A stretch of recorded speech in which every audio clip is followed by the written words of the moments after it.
to really talk about is this Merced River Watershed Reconnaissance study. And we're pleased that we've got Jim from the Department of Water Resources with us to share some information. And I believe one of his colleagues, Jason, if you're with us, if you wanted to He's do a on. little introduction, that would be great. Jason, you're on mute. Yeah, trying to unmute there. Thank you. Thanks, Austin. Yeah, my name is Jason Weiner, and I am a member of the Flood-MAR network on the In-Stream Flows action team. And I'm really excited that we have Jim here to speak to us today. Jim is a supervising engineer at California Department of Water Resources.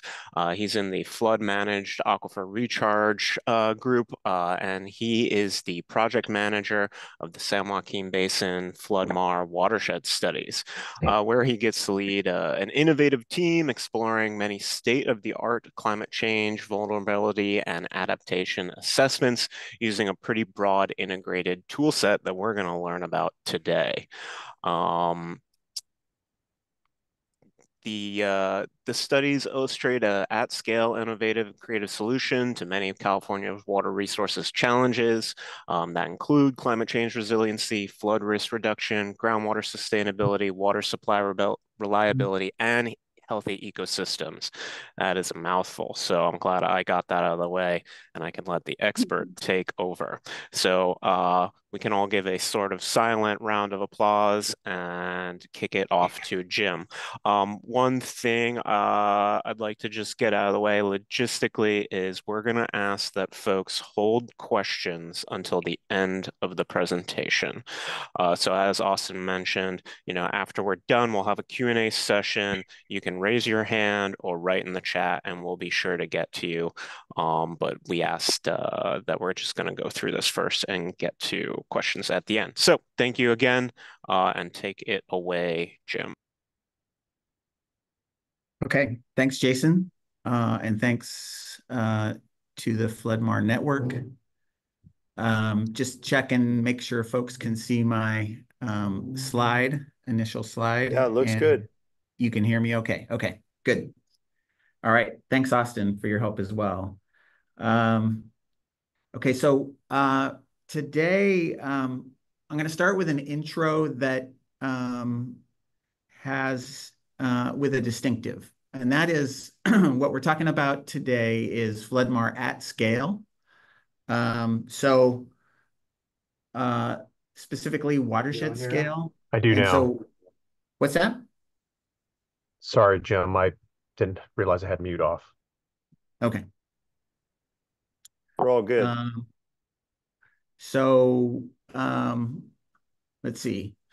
I'm specifically talking about Flood-MAR at scale, specifically watershed scale. A lot of the results and conclusions are connected to the fact that this is a larger scale implementation of Flood-MAR concepts. So in order to do that, I'm going to talk about the Merced Flood-MAR Reconnaissance Study and then the San Joaquin Flood-MAR watershed studies generally. Oh boy. There we go.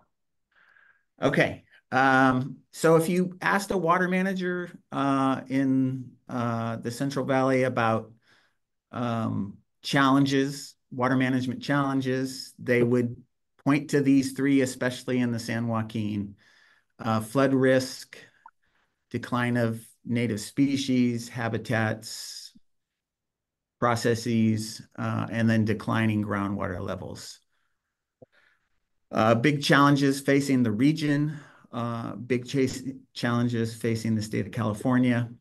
And these references here are the Central Valley Flood Protection Plan, the Connected Conservation Strategy, and then the groundwater, the state's groundwater assessment bulletin 118. All right. So this FloodMAR network has helped to define, refine, and advance flood-managed aquifer recharge as a concept. And so highlighting here some of the definition that was developed several years ago, and then some of the observations we've made about developing FloodMAR concepts for application. It's an integrated water management strategy using high flows for managed aquifer recharge, and specifically recharge on agricultural lands, working landscapes, and natural managed lands. It has this ability to sustainably manage the space and time gap between water supply and demand. It has the ability to reduce flood risk, can recharge depleted aquifers, can promote conjunctive use, and it can be adaptive and can help provide climate resilience. And we think that we're going to demonstrate broad and diverse beneficiaries. All right, here's the Merced River Watershed Flood-MAR Reconnaissance Study, and it was released in March of 2024, and it's available on DWR's website, on the FloodMAR webpage. And in addition to the report, there are some technical reports that kind of set up and describe in a little more detail some of the assessment that's found in the main report. So 4 attached reports at that same location. All right, in order to talk about the study, I want to use some of the study objectives to describe how we did what we did, why we did what we did, and then give you some results. So we'll start with our modeling effort and a little bit of background. So the Merced watershed, it includes one major reservoir, that's Lake McClure here. And then multiple creek systems in this area here. These are referred to as the Merced Stream Group. And then the groundwater subbasin is classified as critically overdrafted. It's managed primarily by Merced Irrigation District, who was a partner on this study.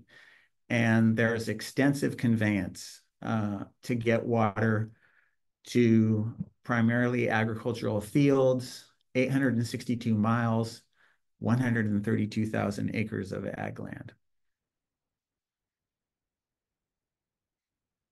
All right, here's our integrated tool set. And what we wanted to be able to do was be able to do some assessments of climate change vulnerability and adaptation performance. And so we put together this integrated and connected tool set. And basically the data and results from models kind of work their way through the different models and give us different kinds of results. So in the upper left corner and bottom right corner here, two rainfall runoff models, one for the river and the Central Valley here. And this rainfall runoff model for the creeks. And then a reservoir operations model here. 2 recharge models. And the recharge model is what allows us to take water from our reservoir operations model and make decisions about recharging. and where to recharge that water. And then the recharge model passes data to the groundwater model. In addition, we wanted to be able to speak to specific groups of folks. So we're interested in speaking to the three challenges that I mentioned previously. We wanted to be able to speak in an informed way to flood, water supply, both surface and groundwater, and to ecosystem interested people. So in addition to that, in addition to those three sectors, we wanted to be able to speak to some other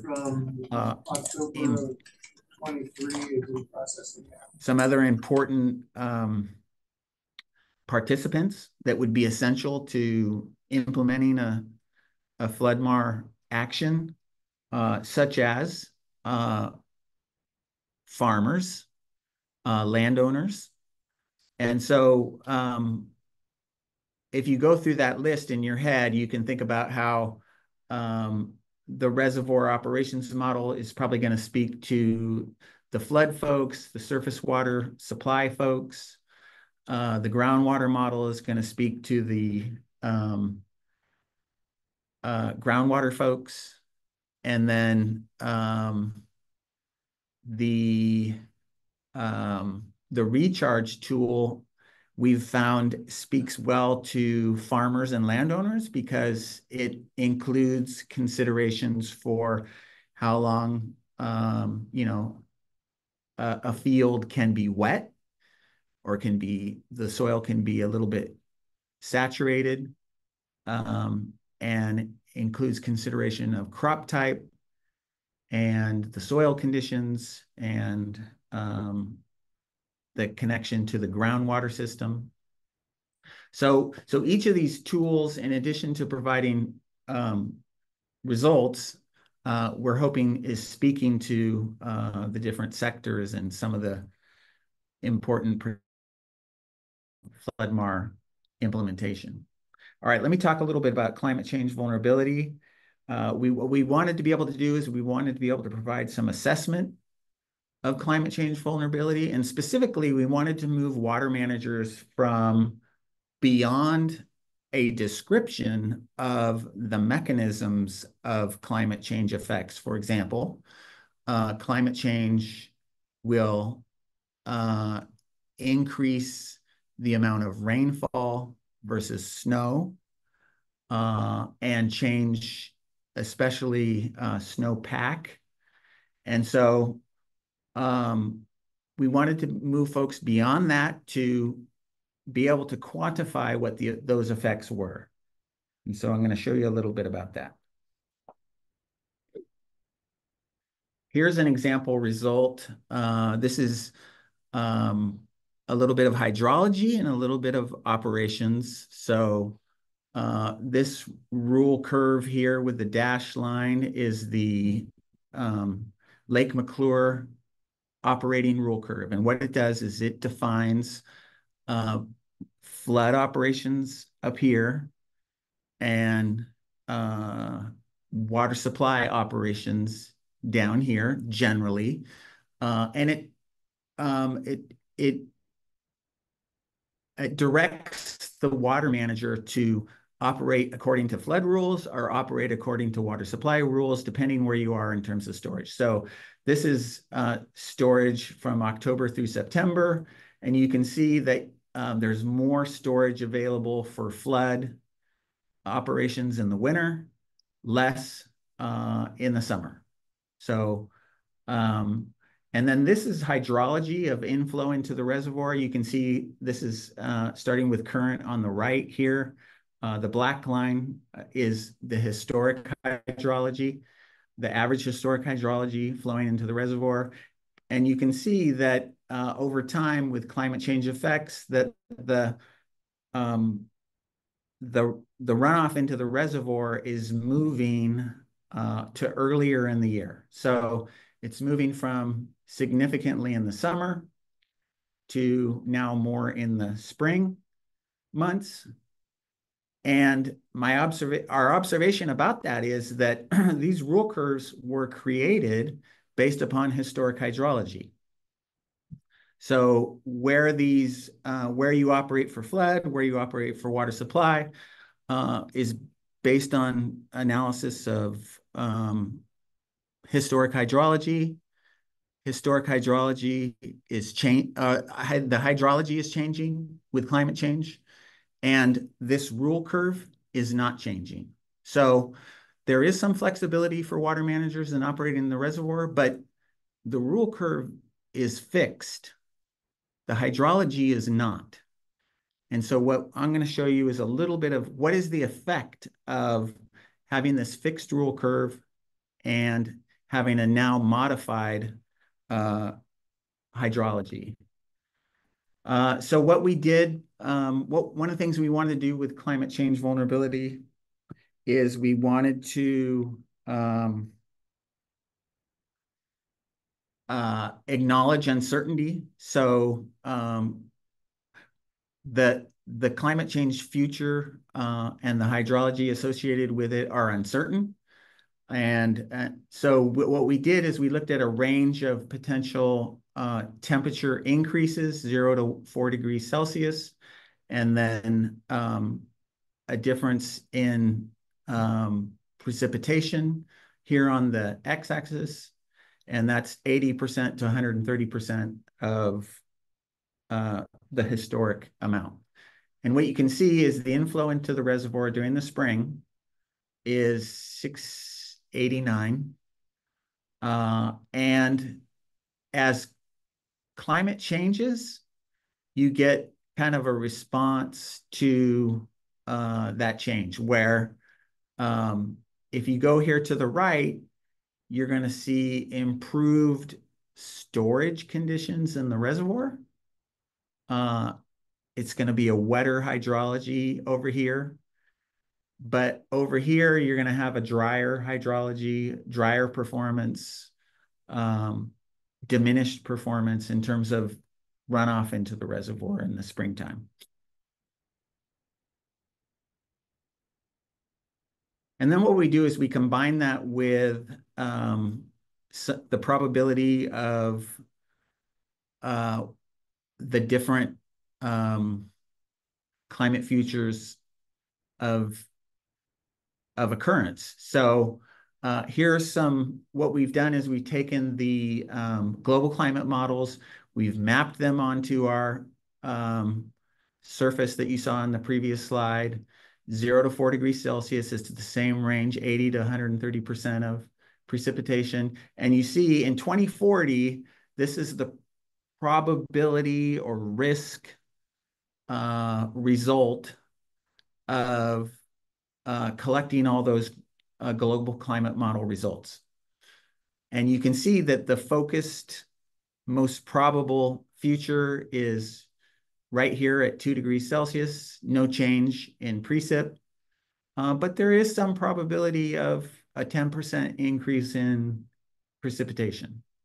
So anyway, this allows us, again, to give a quantified and risk-based sense of results of all right, multi-sector performance. So again, we want to be able to speak to the 3 water management sectors, water supply, flood, ecosystems, and here are 11 of those that are shown in our report. Ecosystems, flood, groundwater, surface water, and I'm going to focus in on just a few of those, but they're assessed, each of these are assessed in our reporting. So what kind of results did we see? This slide shows a couple different ways of looking at results. If you're looking at all 11 of the metrics that were on the previous slide, those are shown here. I'm going to focus on just 4 here. And this result is asking the question, what is the probability that conditions will be worse for, and then these 4 different metrics. Increased peak flow. So this is the peak flow in the 100-year sequence. And there's a 63% probability that the peak flood flow will be worse than the peak flood flow in the current. Again, these all kind of read the same. For groundwater, there's a 75% probability of increased overdraft of groundwater. There's an 80% probability of lower reservoir carryover storage for surface water. And then there's an 85% probability of reduced in-stream salmonid habitat. One of the things you're going to see as you look at our different results and the way we're depicting them is we're trying out different ways of communicating information to different audiences. So someone who is interested in a little more detail might like to look at and dive into a graphic like this one. Other folks might want a more simplified result like this one. What's the chances of things being worse or better? That's a more simple question. Here's a different way of looking at it, and here's some numbers to put to 3 of those metrics, 1 each for flood, water supply, and ecosystems. So if you look at the average result of the climate change futures, and you looked at the 2 climate change planning horizons, 2040, 2070, and compared them to the result for the current hydrology or the baseline performance, the maximum peak flow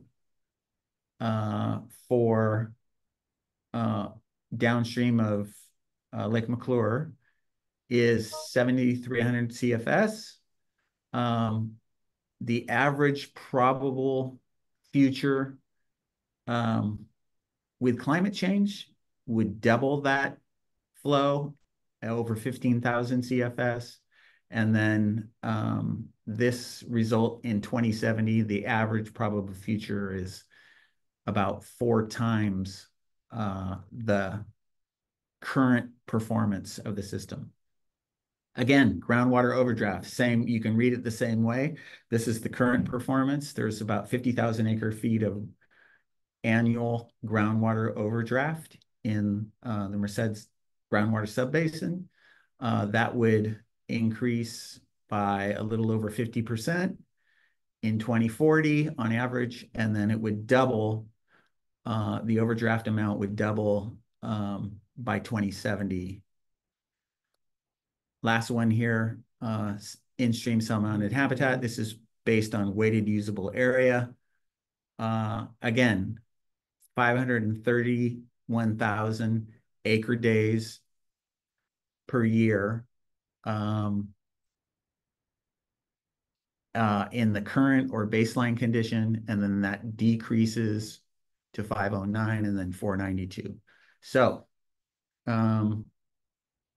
we're again suggesting that all sectors are vulnerable to climate change, and that there's opportunity to consider changes to the water management system that can improve conditions. All right, a little bit on adaptation strategies. What did we look at in terms of Flood-MAR adaptations specifically?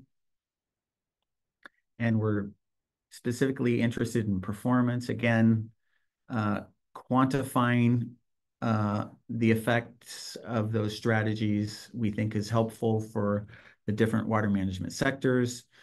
And we're going to look at 3 progressive levels of Flood-MAR adaptation. I'm going to describe some takeaways related to recharge, and then some takeaways related to what we call multi-sector climate resilience. All right. This is kind of current condition. How is the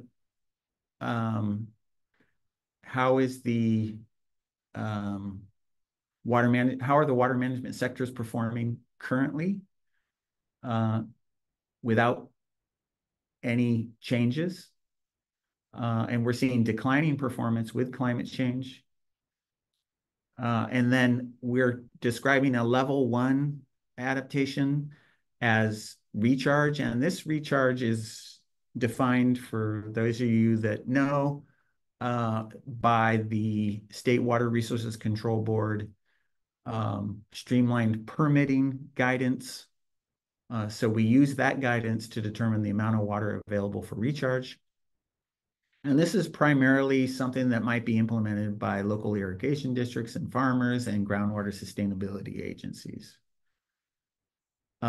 If we add on top of that a reoperation of the reservoirs, and we specifically looked at a couple different reoperation strategies, then we see that there's potential for bringing in flood management considerations and ecosystem management considerations. So this is now level 2 reoperation and recharge together, and then level 3 on top of level 2 adds infrastructure improvements.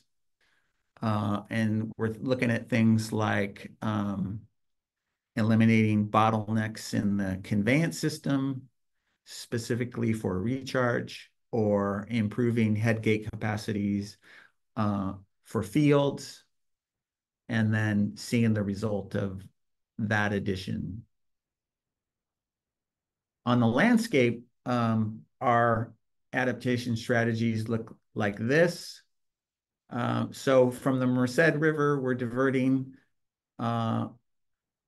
into their main canal system at a couple locations from the river. And then from the creeks, the irrigation district currently, so the creeks cross the conveyance system already, and there is some movement of water and flood conditions into those canals to take a little relief off the creeks downstream from flooding. So that's already done, but when we're doing recharge, we're using the conveyance, not just to take the water, but also to get it onto fields nearby. The reservoir reoperation includes 2 potential strategies. Here's that rule curve again. And the way we're modifying the rule curve in the level 2 reoperation is we're using forecast-informed reservoir operations, which allows us to modify the operations so that you can store additional water based on the forecast in the flood space, if the forecasts say that it's safe to do that. And then a recharge pool concept is in level 3, and that actually vacates water in storage ahead of the winter to create additional flood space. And it also uses that water that was in the recharge pool area. We're advancing that into groundwater storage.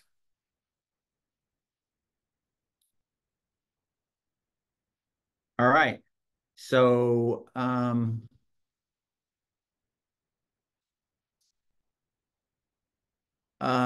takeaway number 1, higher levels of flood-MAR strategies increase the volume of water that can be recharged. So very simply, as you move across from level 1 to level 3, you can get more water into to recharge. And here are the maximum amounts in over a 100-year period, and here are the average amounts.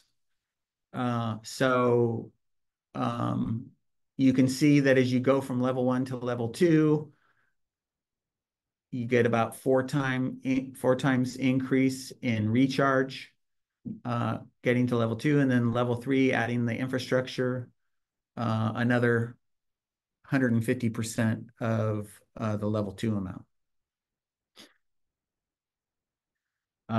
Want to stipulate here that our recharge quantity of water does not do a water available for appropriation analysis as done by the State Water Board. But it assumes that if water is physically available, it can somehow be made available to rechargers. And that's true of all these results. So there again, if you're interested in where the water is coming from, you can see about 2/3 up to 84% of the water is coming from Merced River. So the primary source is definitely the river. However, the creeks do provide more frequent and smaller volumes that can be collectively fairly substantial. So we're not suggesting that any particular source should be not considered, but we're observing that most of the recharge that can be done is done from the river as the source. All right, and then how is the recharge happening on the landscape? So in the level 1 results that we're showing here, this is just recharge occurring through the canal only. So this level 1 analysis is based on streamlined guidance from State Water Board, and it's water that's recharging through the unlined canals. And then here's how the breakdown looks for level 2 and level 3. About 2/3, in both cases, about 2/3 of the water is happening on farm, and a very small percentage is happening in an existing recharge basin, and then about 30% is happening through the canals. All right. Infrastructure improvements can increase the efficiency of applied recharge, reducing the required land area. So the big thing, not that the 50% improvement is not important, but the big thing that adding the infrastructure does is it reduces the amount of land that you actually need to do the recharge on. So again, level 1, no on-farm recharge. Level 2, about 34,000 acres, and then level 3, about 22,000 acres. So even though you have 1.5 times the amount of recharge water, you're doing it on less land area, less fields, and that's a fairly significant reduction.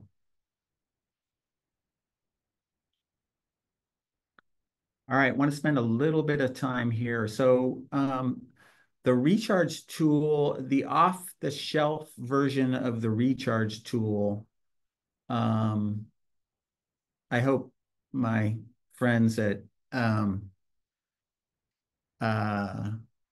Sustainable Conservation and Earth Genome don't mind me saying that, but the off-the-shelf version seeks to maximize recharge. And so it's looking for what are the best fields to put water on to get water into the groundwater basin. Well, when we got done with a couple of preliminary assessments, we recognized that we had pretty much plenty of land available to do recharge on.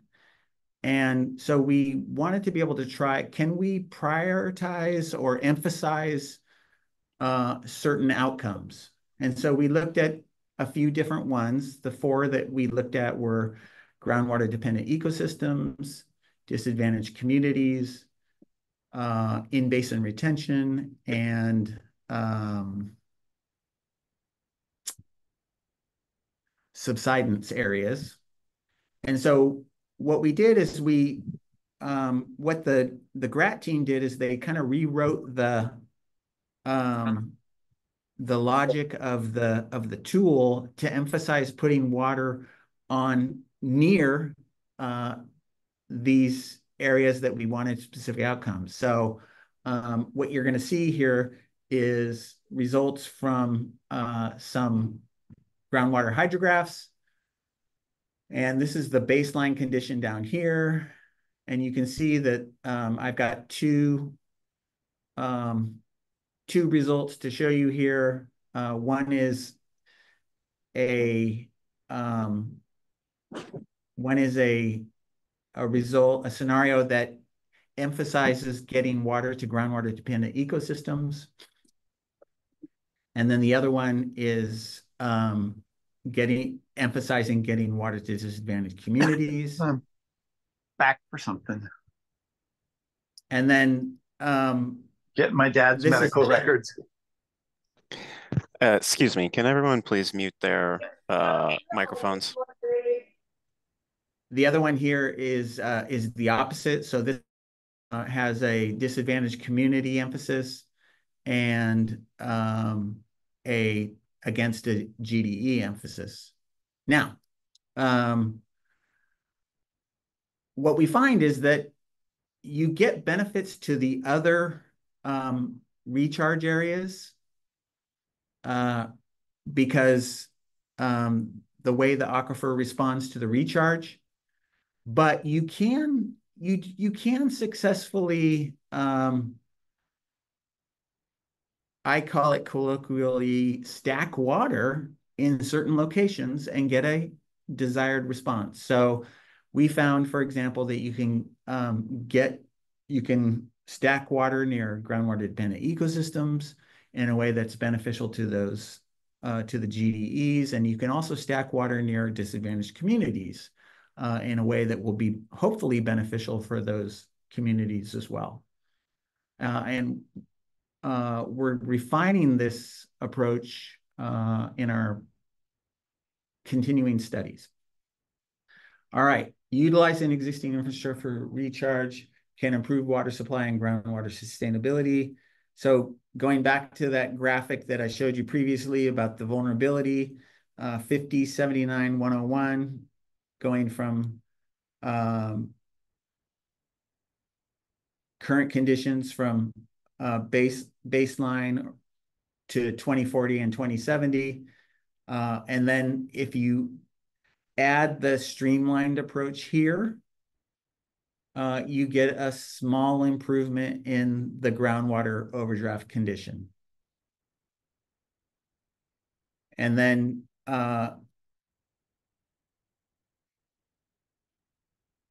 so generally, as you add more water, you get additional groundwater overdraft benefits. So level 2, you get more recharge, you get a further improvement in the groundwater overdraft numbers.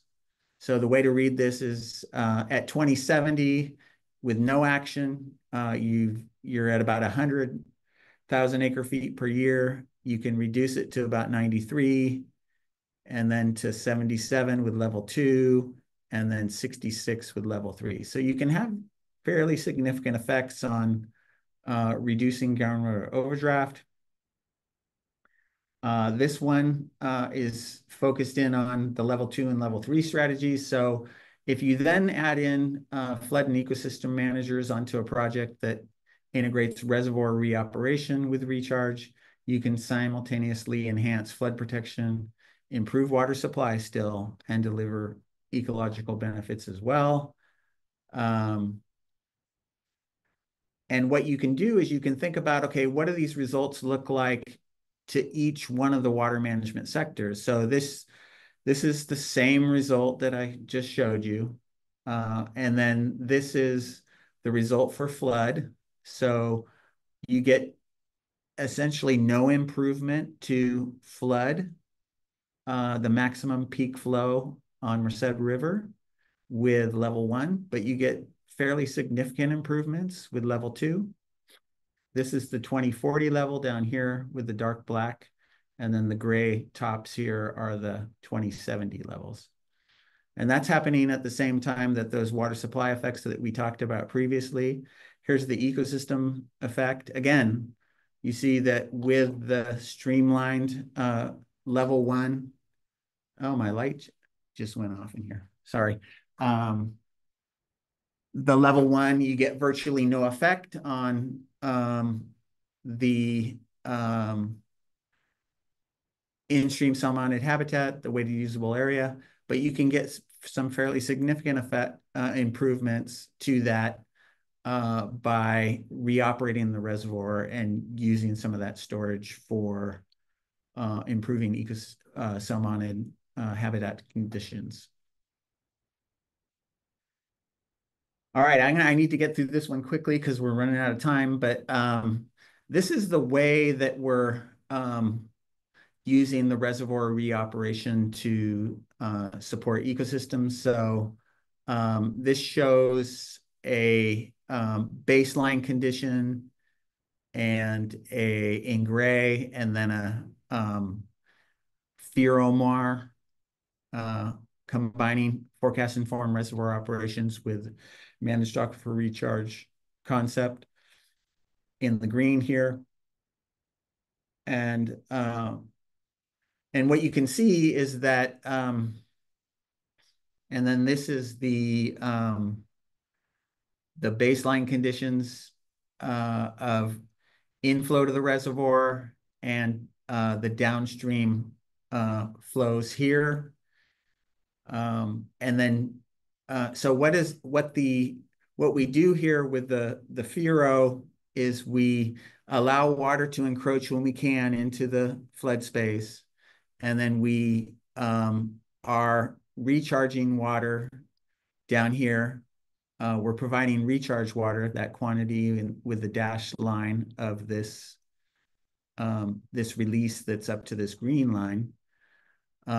We're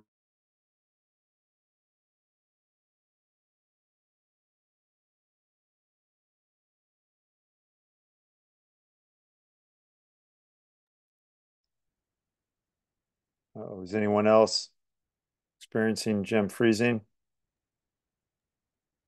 Yes. Yes. Yeah. Okay. Hold on a second. We'll see if he comes back on. We'll try to reach him.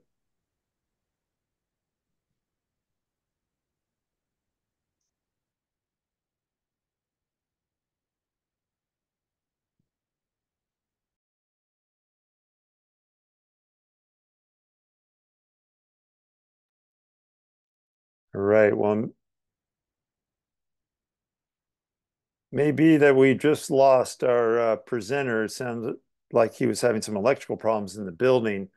So looks like he just cut off too. So Jason, are you with us?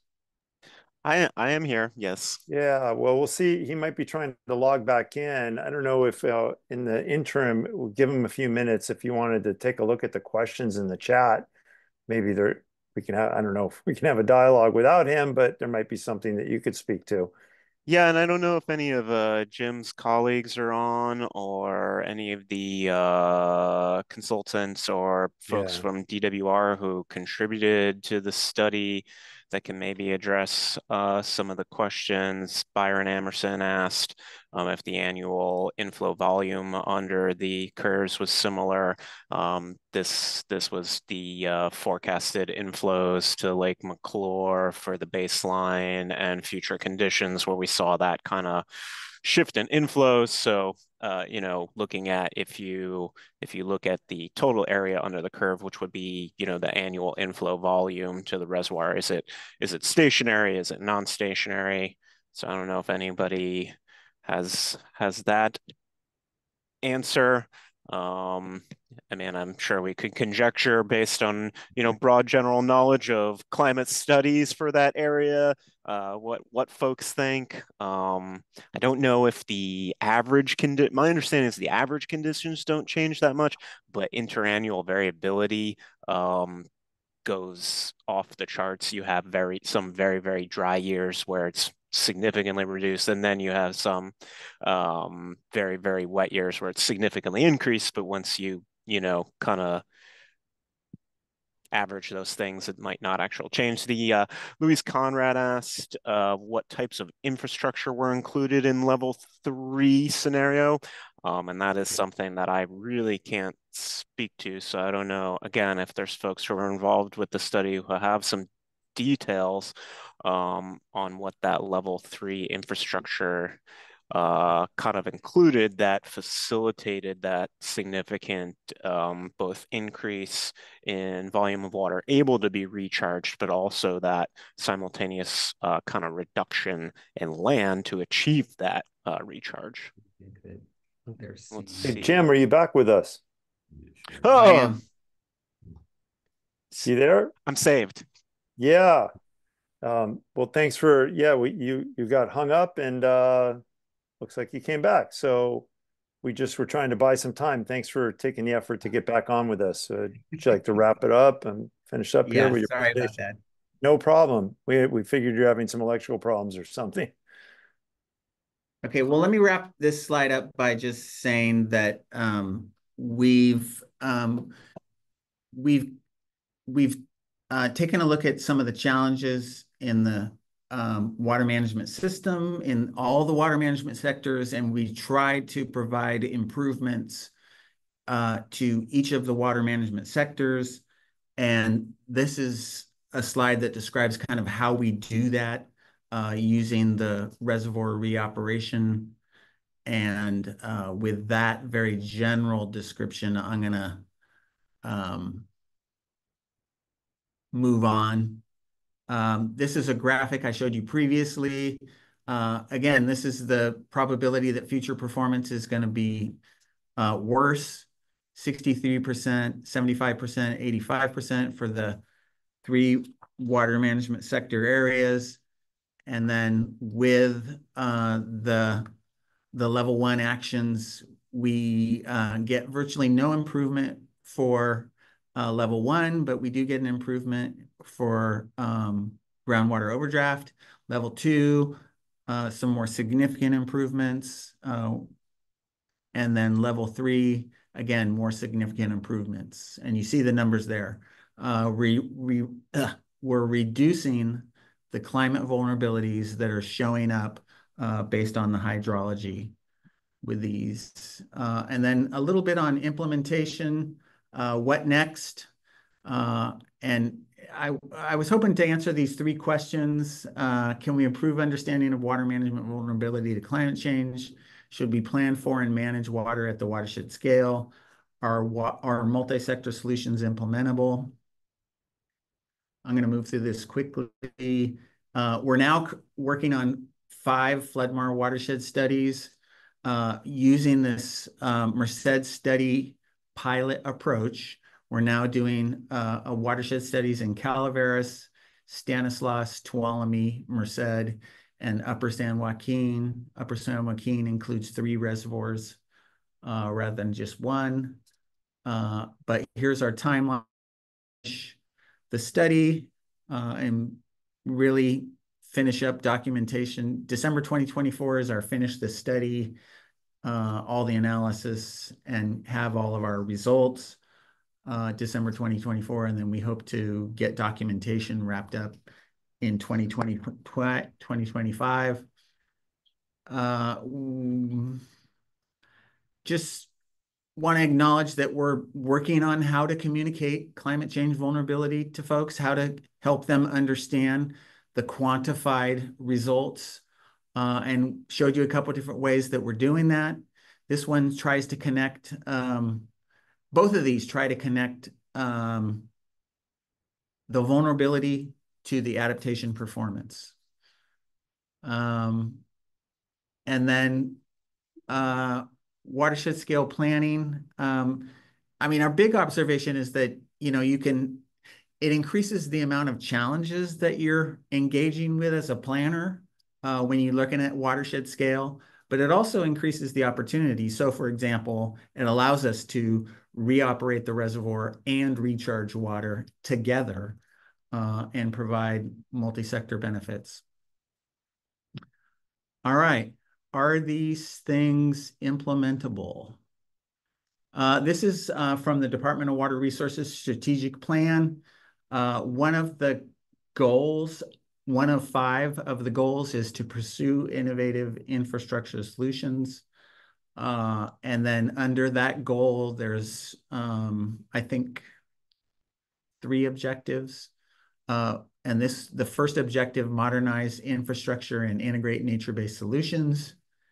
And under that objective, Action 6 says incorporate results and modeling from the San Joaquin watershed studies into major planning and project implementation actions to ensure consistent and cutting-edge approaches to multi-benefit project design, investment decisions, and local agency engagement. So our leadership in DWR is wanting to take the results of the San Joaquin watershed studies and figure out how we can move from studies to implementation and how we can integrate with other efforts within the department. And we're working on that right now. And it's going to be a challenge to think about, okay, how do you implement this? How do you implement these big, larger scale implementations? But we're thinking that the results are compelling, and the question will, is the benefit of the compelling results worth all the challenges associated with getting together with such a large group of entities to implement? And that's my wrap up. Those are the really smart, talented, and great people that have worked on this project. And I have a few minutes for questions. Sorry it went so long, and sorry about the losing the internet. Yeah, and thanks, Jim, and way to come back after a little hiccup there. And with the few minutes that are left, we did get a couple questions in the chat. And if you want to take a look, I can read them. One question was, is the annual volume, the area under the curve you showed, similar for each of the three curves? I don't know if you want to go back to that slide, but might help. It's the forecasted inflows to Lake McClure, Jim. No, the volumes aren't the same. In fact, if you think about it, I mean, the average result that we're showing in that slide, and I don't know how to get back to the beginning here, but you're making your way. Yeah. The average result that we showed, it looked like the peaks were smaller on average in the future. However, the peak inflow to the reservoir is actually increasing with climate change when you look at specific events. So it's just that the volume of when it's coming into the reservoir on average, it's shifting, and this makes sense, right? More rain, less snow, less runoff coming as a result of melting of snowpack. It makes sense that the hydrology is shifting to earlier in the winter, that the runoff is going to get into the reservoir sooner. Merced is a fairly high elevation upper watershed, and so there's a significant amount of snow up there, and you definitely see the effect. Again, wrapping up with only a few minutes left here, two other questions could speak to. What are the types of infrastructure included in level 3 that support reduced land use to realize increased recharge? Yeah. So basically what we did is we looked at opportunities for improving bottlenecks in conveyance. So if there were places in the conveyance that could be, the capacity was, there was like a constriction there or something, either in the main canal or in the laterals, or even the conveyance to the fields. Any of those that can be, the capacity can be increased, and we kind of look, the GRAT tool has the ability to assess where these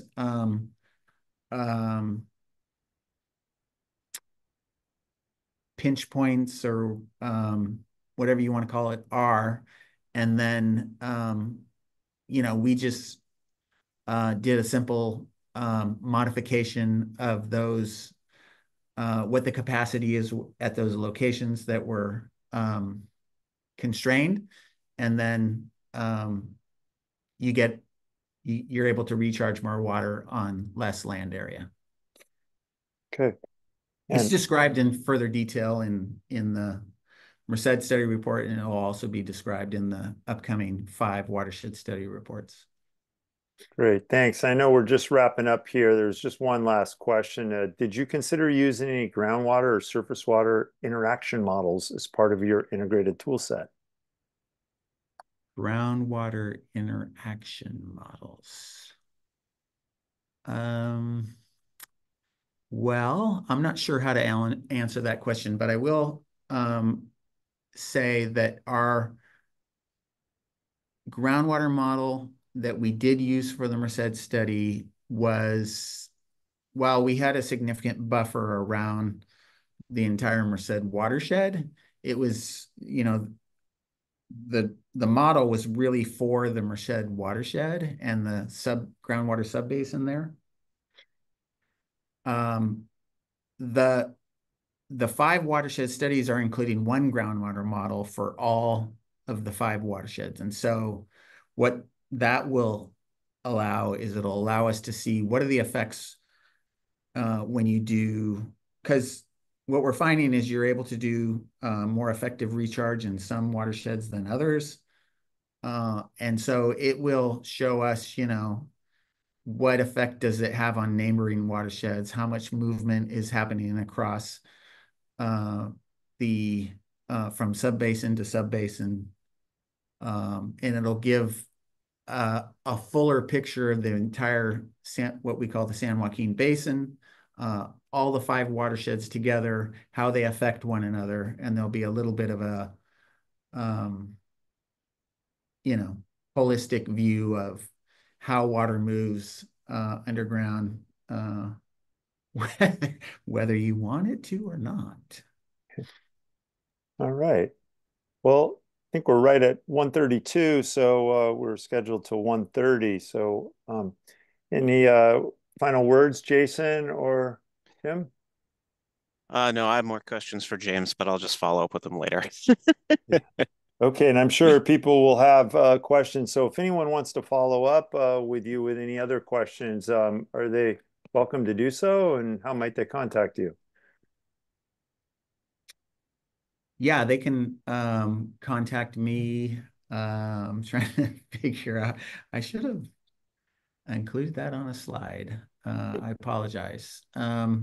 Let me send you, Austin, my email address, and maybe you can send it to the Yeah, and group. you can drop it in the chat there if that's available Okay. to you Yeah. right now Got it. before everyone bails. That way they can copy it if they want to follow up with you. Okay. Yeah. Yeah, and I'll just reiterate what Austin said. Thanks everyone for attending today. Be sure to check out the Merced River study, including, the devil in the details in those technical information records. We hope to see you at future Flood-MAR lunch events like this. And again, really big thanks to Jim. Appreciate it. Yeah, absolutely. All right. Well, everyone, if you want an email address, he's going to type it in there, and I'm going to go ahead and type it in as well as I just brought it up. And then we'll call this a wrap for today. So thank you, everyone, for being with us. And if you just hold 1 second, I will have an email address in the chat box if you want to follow up with Jim on any questions. So there you go. I just pasted that in. And we'll say goodnight to everyone. All right. Take care, everyone. Enjoy the rest of your day. Thanks, everyone. Thanks, You. Justin, Austin, Jason, Austin.